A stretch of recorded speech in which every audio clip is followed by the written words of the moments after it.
Pinuntahan nga nila ito, ano, daw, few months ago. Oo. So, sana mabuksan natin by Christmas ito. Thank you. Salamat, Amo Presidente. Salamat. Malaking bagay ito. Nakita nyo mga ka-idol, mga loyalista, ipapakita ko sa inyo na yang si Bongbong Marcos ninyo ay boy angkin. Tignan nyo to.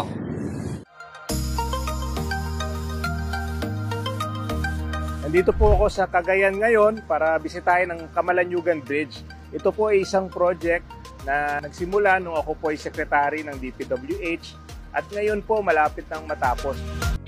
Sa ngayon, 88% ang completion po ng bridge. Nakita nyo? Yang tulay na inangkin niya, si Mark Villar pa ang sekretary ng DPWH. Malapit na natapos pagbaba. Nanalo ng senador si Mark Villar, bumaba siya ng pagka sekretary ng DPWH. Anong sabi ni Mark Villar? 88% na.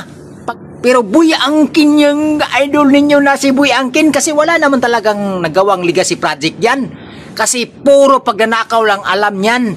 Kasi nilagay niya ang pinsan niya na si Martin Romualdez nilagay ng Speaker of the House Kaya puro nakawan ang nangyayari. Wala siyang nagawang legacy project.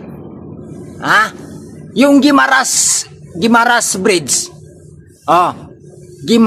Negros Guimaras Bridge. Yun ang totoong legacy project ni Bongbong Marcos na drawing lang, walang nagawa. May budget pero walang nagawa. Yun.